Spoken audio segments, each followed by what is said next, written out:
different cyclin CDK complex, the G1 cyclin CDK, and that complex is active and it's not subject to inhibition by SYK1. In fact, quite the opposite. The G1 cyclin CDK phosphorylates the SYK1 protein, and that phosphorylation is depicted up here as these yellow spheres.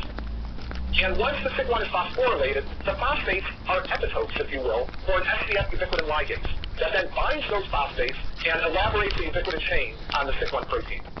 The proteasome then does this remarkable feat of gymnastics where it can grab that ubiquitin chain and strip the SYK1 off the cyclin CDK complex without harming it at all.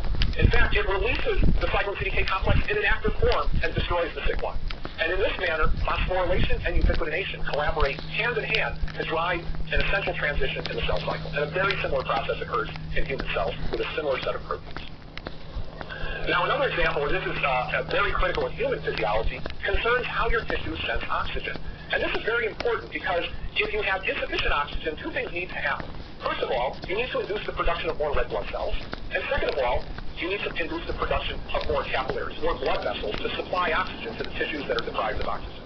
And the way this works is there's a key transcription factor. There's actually two. I'm just showing one here, HIF1 alpha and HIF2 alpha. HIF stands for hypoxia-inducible factor. Now, these transcription factors normally are barely detectable in a typical cell that's well oxygenated. And the reason they're barely detectable is that there's an enzyme known as prolyl hydroxylase that uses molecular oxygen to hydroxylate a proline on those transcription factors, on HIF1 alpha and HIF2 alpha.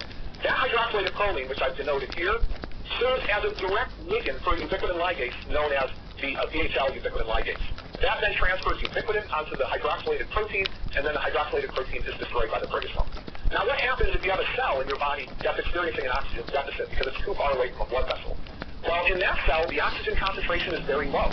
And it turns out that the prolyl hydroxylase enzyme has a lousy Km, a lousy Michaelis constant for oxygen. So at low oxygen, the enzyme is no longer saturated, and it can no longer operate efficiently.